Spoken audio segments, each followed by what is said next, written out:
Hey everyone, and welcome back to my channel. Hope you've all had a great week so far. Thanks for tuning in again. I do appreciate it. If this is your first time here, don't forget to go down, hit below, hit that subscribe button. And if you don't want to miss another video, make sure you hit that notification bell so it notifies you every time a new video comes live. Now in this episode, I'm going to be showing you a little clip that I took while I was at a speaking engagement downtown Vancouver talking about an investment strategy called fix and flip. Now this is very popular on different shows, especially on channels like HGTV, where people are buying properties, renovating them, and selling them for a profit. Now in the Lower Mainland, it's really shifted into the condo and townhouse market that have made a very strong investment. So people buying condos and flipping them. So I'll let you guys watch that and I'll see you after.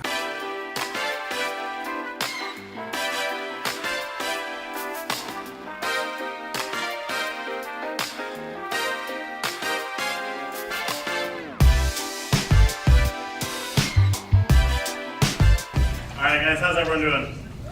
Good, good. Alright, so what I'm going to talk about is a different strategy that's been very, very popular here in the Lower Mainland, and that's the fix and flip strategy. Has anyone been interested in doing renovations? Flipping houses?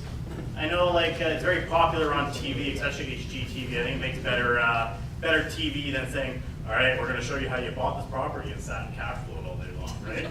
So it's definitely become a strategy that a lot of people are employing here in the Lower Mainland, especially with the fast market that we have. You know, you're making tremendous amounts of money. But I'm not going to talk necessarily about flipping houses, because the real opportunity has become flipping condos and townhouses. So there's a huge lack of supply. Kelly went through the stats and showed you just how fast our condo and attached market's moving. It's creating that opportunity where you're seeing those values rise even as you're in the middle of the flip. Your comps are suddenly going up as you're just sitting there demoing it. Like you're actually gaining value by tearing it apart. It's kind of crazy. We're seeing that, especially the millennial generation, they want new. When they're moving out of their parents' house after their parents have renovated the place, they're used to the granite countertops, they're used to the nice flow. They want that on their first purchase. So they'd rather go out and buy something that's either brand new, or if they're camping out like on the Montrose property and they can't get that, then they'd rather buy something that's older but fully renovated. We're noticing that trend quite a bit. A lot of the sales I've had have been to young couples. So I'm going to talk about a recent example of a flip that a client did, and I've actually highlighted the numbers in your package here. So if you flip to the sheet that says spreadsheet buy, fix, and sell, we'll go through that one. And now, the reason why flipping condos has been kind of a good strategy in today's market is it's all cosmetic. When you're buying a condo or a townhouse, you don't have to worry about the roof, you don't have to worry about the exterior. The biggest thing you have to worry about is to make sure that the strat has already done that work. And that's a simple thing as doing your research on the building, working with a realtor who can find that information out. So you don't have those big expenses. So at this point, now you're looking at cosmetic fixes. So flooring, paint, kitchen, bathroom. You can typically be in and out in a lot faster timeline as well than doing single family homes. So there was a townhouse in Maple Ridge that one of my clients had recently purchased. This was back in October. Now this one actually was completely gutted to the studs. It had a leak from the bathroom upstairs and it completely flooded the house. And the owners weren't home and they were away for a little while. So when we're talking about like notifying your insurance, it's a good thing. And in fact, these guys didn't actually have any insurance on their townhouse. So what happened was the strata took action because water was pooling out from under the door in this townhouse. They took action, they got in, and they had to remediate the issue because mold had started to grow all the way up to the ceiling. So when we came in to look at this, there was no drywall anywhere. It had full remediation. You could see all the spraying that they had done. It was gutted. And the bill came back down onto the owner. It was an $80,000 bill for the remediation work. Well, they were fighting it. It got into lawsuits, things like that. And so needless to say, they had to sell it. So it actually went into multiples one round, and actually Kelly had went in an offer with one of her clients, and as multiples go, if you don't bid high enough, you don't get it. So her client lost, and about a week and a half later, that deal actually collapsed because they got a little worried about permits and things like that because of the renovations that needed. There were some open permits with the city. So it went back on the market, and he notified Kelly, whose client at the time decided they didn't want to bid on the property. So Kelly said, hey, this would be perfect for one of your flippers. Why don't you go take a look at it? So at 7:30 in the morning, the day of when they were taking offers, we got in, we took a look, we ran the numbers, ran to the city, figured out that the open permits was really just because they hadn't finished just doing some letting and taking. That was literally all that was left for the city to say, yes, you've got the permits approved, it's all done, it's closed. So we decided to make a bid on it. We threw it in. There ended up being 4 offers, and Kelly's client, who wasn't going to bid on it, decided to bid against me. So this actually happens a lot on our team. Because we all work with investors on our team, we do end up sometimes competing against each other. And I'm proud to say that my clients actually beat Kelly this time. So I was quite happy about that. But to do that, it was listed at $350,000. We had to bid $21,300 over the asking price to get it. And people will think, well, it's a flip, you need to get it undervalued.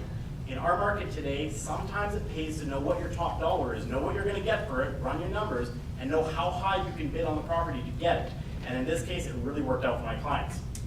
So when they went through it, they put about $38,000 into the renovations. So that included re-drywalling, appraised new kitchen, new flooring, paint, trim, doors, the whole 9 yards. He does own a construction company, but he does work with a lot of his own trades for the stuff he doesn't want to do. So $38,000 into this property. They did a little light electrical work because obviously they wanted to double check everything was there. And at the time, we had estimated that we were going to sell this property for $475,000. And my client always sets a bare minimum profit of $20,000. That's what they aim to make. Well, at $475,000, it was just a little over $20,000 they make on this property. When we went to go put it back on the market, literally a month and a half later, I reran the numbers on the comparables that had been selling and figured out, well, we can list this thing for $490, and we're going to get a little bit more money off of this thing. We put it on the market on the 20th of December, so 5 days before Christmas. And 2 days before Christmas, we got $20,000 over the asking price, and this is actually closing this month, so my client's actually going to cash out on this. So we got much higher than the asking price. The total profit that they're going to walk away with in their pocket is about $60,000. You can see $59,196. So $60,000 on the flip. They were only anticipating to make $20,000 originally, but this is the way our market is moving. So while you're owning the property and renovating it, values are still increasing at nearly 3, 4, 5% per month while you're owning the property in our market. So their total return after 4 months that we calculated, like I said, they only owned it for about 3.5, was a 38% return. Annualized, that becomes 114.6% return on your money doing flips on a townhouse in Maple Ridge. So like I said, condos are really where it's at. Now, the thing to keep in mind, if you decide you want to get into flipping condos, there's a lot of money that you can make, and it's a quick turn strategy. So you got to constantly be adding to that. So you sell one, buy another one, keep that money moving, but you have to be fast in this market. So you have to work with agents that are active in the market every day, that are finding these deals, and you have to be willing to compete. If a really good property comes up, know what your top dollar is and be willing to bid, sometimes 5, 10, 20, sometimes $30,000 over the asking price to get a good deal. As long as you run your numbers and you'll still make at least your minimum profit that you want to do, and then anything above that the market grows, that's all just gravy. So that's a quick example of a really excellent strategy in the market, difficult to get into, but makes a lot of money if you're looking for a quick turn strategy.